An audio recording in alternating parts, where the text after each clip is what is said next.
Hello everyone. आज का the Hindu के आर्टिकल स्टार्ट करते हैं। उससे पहले हम देख लेते हैं कौन कौन से इम्पोर्टेंट आर्टिकल हैं जो हम आज डिस्कस करेंगे।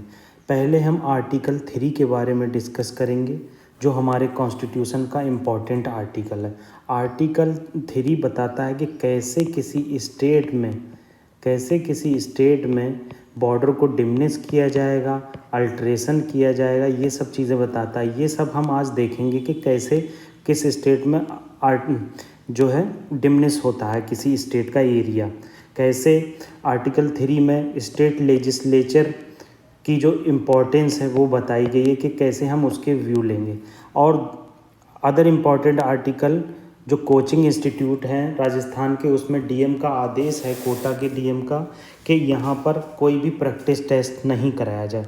ये सब चीज़ें इसलिए इमर्ज होकर आ रही हैं क्योंकि बहुत सारे लोगों की डेथ हो चुकी है। इस डेथ की वजह से बहुत सारे लोग मारे जा चुके हैं और बहुत सारे सुसाइड हुए हैं। तो हम ये इसमें देखेंगे कि कैसे कोटा में सुसाइड रेट जो है बढ़ रहा है। ये सुसाइड रेट बढ़ने का रीज़न जो है वो वहाँ की कंपटीशन है। बहुत अनइथिकल जो कंपटीशन वहाँ पर हो रहा है, अनइथिकल सेलिब्रेशन हो रहा है, इससे क्या नुकसान हो रहे हैं ये सब देखेंगे। दूसरा important article Aditya L1 mission के बारे में। आदित्य L1 मिशन कैसे L1 पॉइंट लैग्रेंजियन पॉइंट 1 पर लॉन्च किया जाएगा और लैग्रेंजियन पॉइंट में कैसे ग्रेविटेशनल फोर्स जो है बैलेंस रहता है, ये सब चीज़ आज हम देखेंगे। तो पहले हम पॉलिटी के एक क्वेश्चन से स्टार्ट करेंगे। जैसा मैंने आपको प्रॉमिस किया है कि हम पॉलिटी का कोई भी क्वेश्चन, पॉलिटी जो है पूरी पॉलिटी हम MCQ के थ्रू डिस्कस करेंगे। तो पहला आर्टिकल इसमें देख लेते हैं हम। पहले ये चीज़ बताई गई है इसमें क्वेश्चन में कि आपको ये बताना है कि किस एक्ट के थ्रू वाइसरॉय की पोजीशन को एबॉलिश कर दिया गया। ठीक है, तो पहला है कि गवर्नमेंट ऑफ इंडिया एक्ट 1935 के थ्रू एबॉलिश किया गया था, या इंडियन इंडिपेंडेंस एक्ट 1947 के through, government of India act 1985 के थ्रू, 1885 के थ्रू, और इंडियन काउंसिल एक्ट 1892 के थ्रू। तो जैसा कि हम जानते हैं वाइसरॉय एक बहुत इंपॉर्टेंट पोजीशन होती थी जो बहुत सारे डिसीजन इनके द्वारा लिए जाते थे। ठीक है, तो यहाँ पर हम जानते हैं जो इंडियन इंडिपेंडेंस एक्ट था 1947, इसमें वाइसरॉय की पोजीशन को एबॉलिश कर दिया गया था। एबॉलिश करने का मेन रीज़न यही था कि दोनों कंट्री, जो दोनों पाकिस्तान और इंडिया डिवाइड हुई थी, पाकिस्तान वर्सेस इंडिया जो खेल चल रहा था, इसमें क्या है, पाकिस्तान को एक्सेप्ट ही नहीं था कि वो गवर्नर रखे, क्योंकि जिन्ना ने कह दिया था मैं गवर्नरशिप खुद अपने पास रखूँगा। ठीक है, तो यहाँ पर हमारा ऑप्शन बी बिल्कुल राइट है, जिसमें बताया गया है कि कैसे इंडियन इंडिपेंडेंस एक्ट 1947 ने वाइसरॉय की पोजीशन को एबॉलिश किया। आप एक्सप्लेनेशन देख लीजिए। Abolish the office of viceroy, ठीक है, और उसके वाइसरॉय के एबॉलिश होने के बाद गवर्नर जनरल की पोस्ट को बनाया गया। इस गवर्नर जनरल की पोस्ट ने दोनों जो डोमिनियन कैबिनेट है, जो यहाँ पर एक कैबिनेट थी इंडिया में और एक पाकिस्तान में कैबिनेट थी, इन्होंने अपनी राय दी। उस राय के बेस्ड पर जो है ये गवर्नर जनरल की पोजीशन बनी। ठीक है, किंग इसे ब्रिटिश किंग अपॉइंट करता था, खाली उसके बाद आज़ादी के बाद ब्रिटिश किंग का ये रोल रह जाता था कि आप अपने साइन कर दीजिए, बाकी डोमिनियन कैबिनेट देख लेगी। इसी एक्ट में सेक्रेटरी ऑफ स्टेट, आप ये जान लीजिए, ये इम्पॉर्टेंट है, सेक्रेटरी ऑफ स्टेट की पोजीशन को भी एबॉलिश कर दिया गया और इसके फंक्शन जो है secretary of state for Commonwealth affairs को दे दिए गए।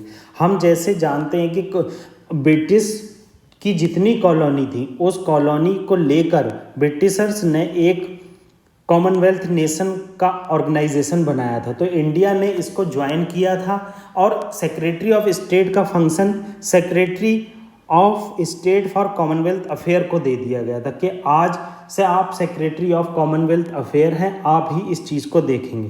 तो यहाँ पर हमने ये चीज़ जानी कि पॉलिटी का वाइसरॉय किस तरह से एक्ट करता था, वाइसरॉय की क्या पोजीशन थी। ठीक है, अब आगे पहला आर्टिकल हम देख लेते हैं जो बहुत इम्पॉर्टेंट है हमारे ट्राइबल इशू को लेकर। जैसा कि देखने में आ रहा है कि ट्राइबल एरियाज़ में बहुत ज़्यादा कन्फ्लिक्ट बढ़ रहे हैं। तो इसी को लेकर हमारे मिनिस्टर ऑफ होम अफेयर्स ने, MHA ने, मिस्टर शाह ने एक चेयर की मीटिंग जिसका नाम national security strategy of conference IB के द्वारा ऑर्गेनाइज की गई। ये meeting national security strategy conference IB के द्वारा ऑर्गेनाइज की गई। इसमें ट्राइबल को कैसे अप्रोच करना है, कैसे कंसिलिएटरी अप्रोच करना है ताकि कम से कम कन्फ्लिक्ट हो और उन्हें मॉडर्नाइजेशन की तरफ और उनके जो कल्चर है उसको प्रिजर्व किया जा सके। ठीक है, तो अमित शाह ने tribal people comprise around 9% of population, मतलब यहाँ पर मिनिस्टर ने ये स्टेट किया कि हमारी पॉपुलेशन का 9% जो है ट्राइबल पीपल है। और ये ट्राइबल पीपल बहुत ज़्यादा इम्पॉर्टेंट है हमारी क्या कहते हैं इशू को हैंडल करने में, बहुत ज़्यादा, क्योंकि 9% किसी भी कम्युनिटी की पॉपुलेशन बहुत ज़्यादा इम्पॉर्टेंट होती है। इसको हैंडलिंग करने के लिए स्पेशल स्ट्रेटजी बनाने की ज़रूरत है। हैंडलिंग करने का मतलब यहाँ पर यह है कि कैसे उन्हें एम्प्लॉयमेंट दिया जाए, जो वो हमारे फॉरेस्ट को कंजर्व करने के लिए इतनी ज़्यादा मेहनत करते हैं, उस कंजर्वेशन में कैसे उनके एफर्ट को रिकॉग्नाइज़ किया जाए और उनको ज़्यादा से ज़्यादा फैसिलिटी दी जाए। तो हम इसके बेसिक्स देख लेते हैं कि ट्राइबल का स्टेटस क्या है इंडिया में। देखो, ट्राइबल का जो स्टेटस है हमें कलेक्टिवली आइडेंटिफाइड होता है आर्टिकल 342 से।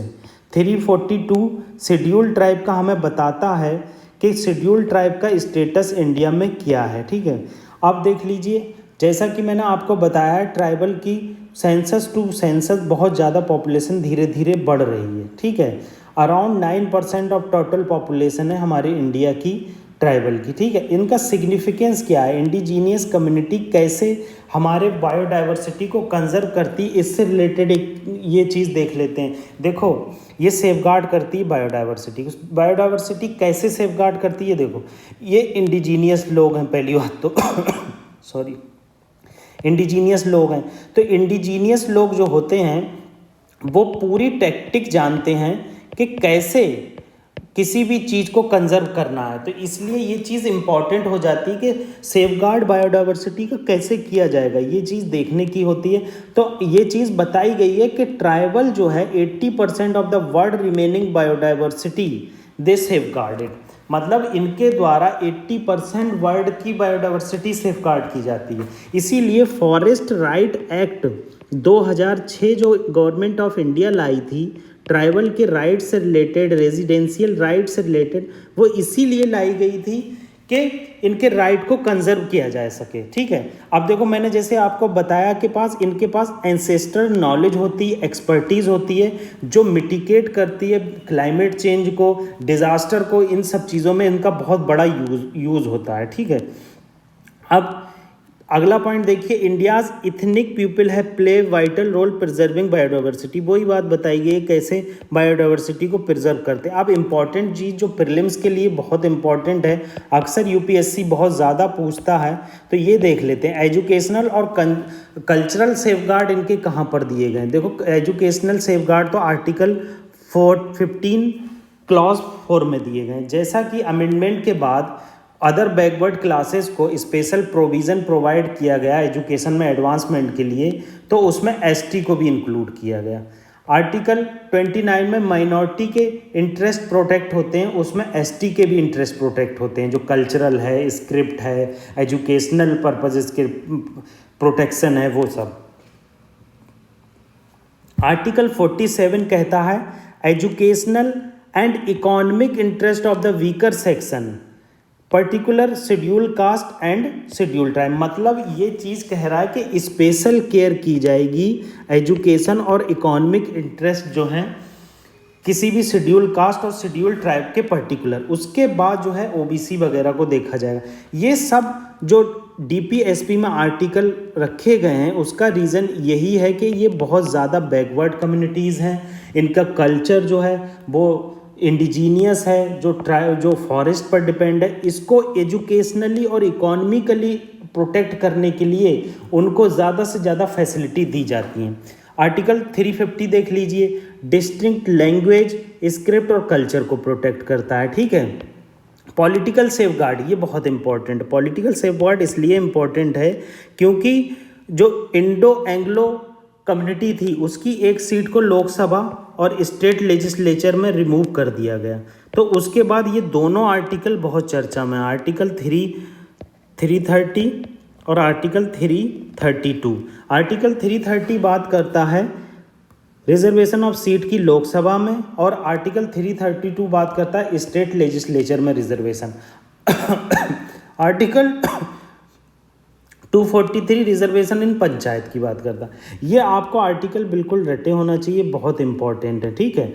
एडमिनिस्ट्रेटिव सेफगार्ड, एडमिनिस्ट्रेटिव सेफगार्ड क्या होते हैं? सेंट्रल गवर्नमेंट एक स्पेशल फंड ग्रांट करती है स्टेट गवर्नमेंट को, ताकि वो उनके वेलफेयर, शेड्यूल्ड ट्राइब के वेलफेयर से रिलेटेड और उनको बेटर एडमिनिस्ट्रेशन प्रोवाइड हो सके। तो ये चीज़ हमने जानी कि ट्राइबल जो है हमारे कॉन्स्टिट्यूशन में ट्राइबल की क्या इंपॉर्टेंस है, कौन कौन से आर्टिकल में ट्राइबल्स का जिक्र है। आपके लिए पॉलिटिकल सेफगार्ड वाले पॉइंट बहुत इंपॉर्टेंट हैं। ये किसी भी तरह से indirectly directly match the following के द्वारा आपसे पूछ लिए जाएंगे।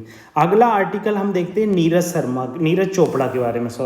नीरज चोपड़ा ने क्या किया है, वर्ल्ड चैंपियनशिप में फिर से एक क्राउन कर दिया है। देखने की बात है कि इन्होंने कैसे, Neeraj Chopra crown world champion, मतलब ओलंपिक के गोल्ड के बाद लगातार नीरज चोपड़ा का क्या कहते हैं परफॉर्मेंस बढ़ा है, और इस परफॉर्मेंस में इन्होंने बहुत ज़्यादा मतलब इफिकेसी दिखाई है कि कैसे इफिशिएंटली इनका जो चार्ट है वो एकदम ग्रोथ पर है, ठीक है, कहीं भी ये नीचे नहीं जा रहा है, ठीक है।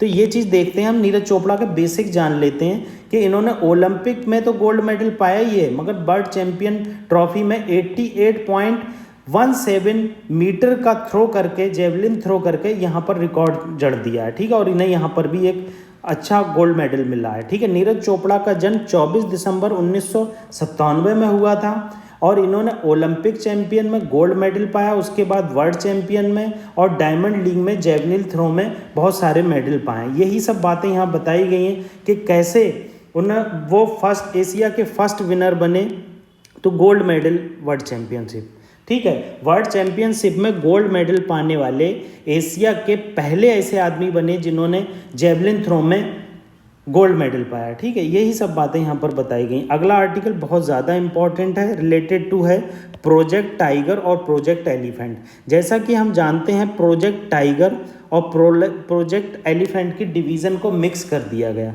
इसके पीछे रीज़न क्या है? इसके मर्जर के पीछे सबसे बड़ा एक रीज़न ये है फाइनेंशियल बेनिफिट होगा, और दूसरा एलिफेंट और टाइगर का हैबिटेशन एक ही फॉरेस्ट में होता है, तो इसलिए दोनों की स्ट्रेटजी को कंजर्व किया जा सकता है और उसको अच्छे से इम्प्लीमेंट किया जा सकता है। जैसा कि हम जानते हैं जब प्रोजेक्ट टाइगर आया था तो ये as a central sector scheme आया था। याद रखना, जब प्रोजेक्ट टाइगर आया था तो ये सेंट्रल सेक्टर स्कीम आया था।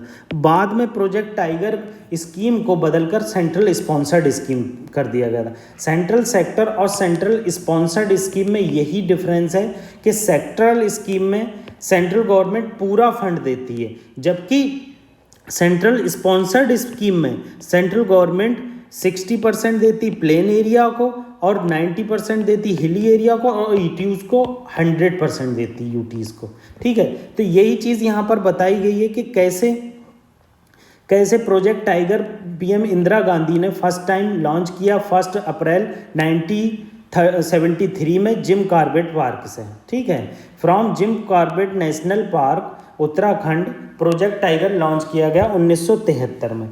इसका मेन एरिया ओनली कंजर्वेशन था, टाइगर के कंजर्वेशन से रिलेटेड, उसका नेचुरल हैबिटेट प्रोटेक्ट करना, उस पर जो होने मैन एनिमल कन्फ्लिक्ट है उसको ख़त्म करना। अब प्रोटेक्शन देख लेते हैं स्टेट ऑफ टाइगर की। जो वाइल्ड लाइफ प्रोटेक्शन एक्ट 1972 है उसको शेड्यूल 1 में रखा गया और IUCN में इसे इंडेंजर्ड लिस्ट में रखा गया और अपेंडिक्स 1 में साइट्स में रखा गया, ठीक है।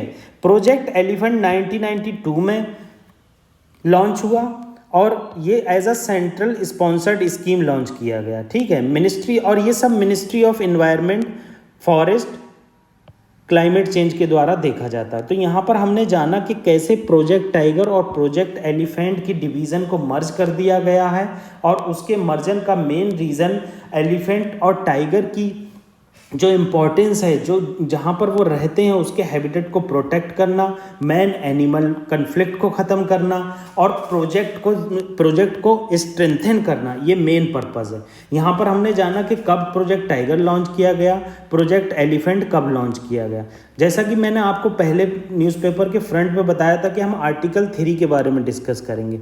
तो article 3 formation of new state से कहता है। आप यहाँ पर एक इम्पॉर्टेंट डिफरेंस सर्च कर लेना, आर्टिकल 2 एंड आर्टिकल 3 में क्या डिफरेंस है।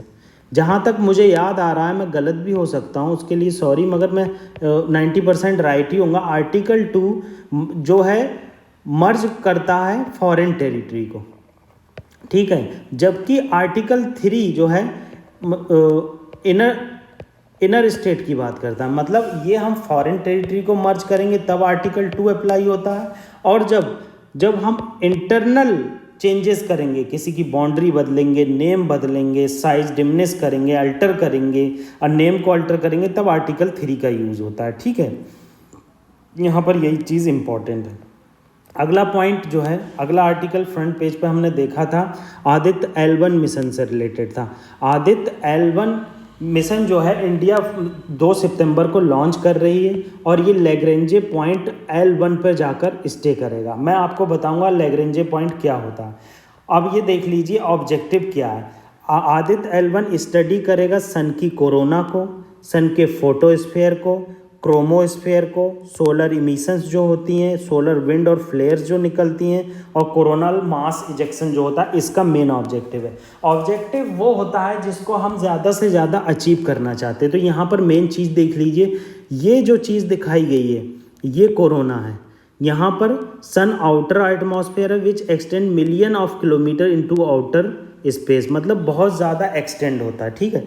ये कोरोनल मास इजेक्शन है जिसको हमारा आदित्य L1 रिसर्च करेगा, जिस पर ये वास्ट इरप्शन होता है, billion of ton of plasma and magnetic field in the sun corona. मतलब जो सन की कोरोना है उससे बहुत ज़्यादा मास का इजेक्शन होता है जो प्लाज्मा का बना होता है, और मैग्नेटिक फील्ड, सोलर विंड, देखो ये जो है विंड है, कॉन्टीन्यूस स्ट्रीम होती है चार्ज पार्टिकल की, फ्लेयर भी एक तरह से एनर्जी पार्टिकल होते हैं। ये फोटोस्फीयर है इसका, ठीक है, और ये क्रोमोस्फीयर है। क्रोमोस्फीयर जो होता है फोटोस्फीयर के बाहर होता है, जो लेयर अबव दी फोटोस्फीयर होती है, ठीक है। तो ये चीज़ हमने ऑब्जेक्टिव जाने। अब जान लेते हैं लैग्रेंजे पॉइंट क्या होता है। देखो लैग्रेंजे पॉइंट 5 हमारे देखो लैग्रेंजे पॉइंट टू बॉडी के बीच में ऐसा पॉइंट होता है जिसमें ग्रेविटेशनल फोर्स अट्रैक्शन और रिपल्सिव मोड में रहती है। मतलब यहाँ पर अगर कोई, मान लीजिए ये है, देखो लैग्रेंजे पॉइंट ये है, ये सन है हमारा, ठीक है, ये सन हो गया, और ये सन होने के बाद ये अर्थ हो गया। तो इसमें दोनों में ग्रेविटेशनल फोर्स लगेगा।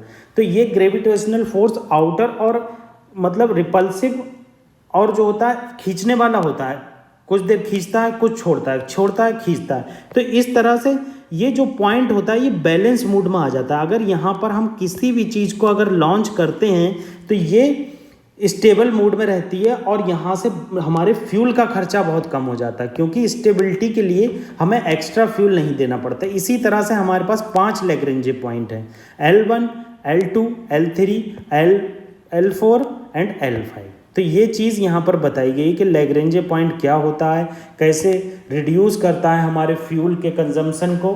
तो आज हमने बहुत इंपॉर्टेंट आर्टिकल डिस्कस किए, आर्टिकल 2 और आर्टिकल 3, और ट्राइबल्स के राइट क्या है हमने जाना कि कैसे आदित्य L1 मिशन सितंबर 2 को लॉन्च होगा इसरो के द्वारा। हमारे चैनल को ज़्यादा से ज़्यादा आप लोग सब्सक्राइब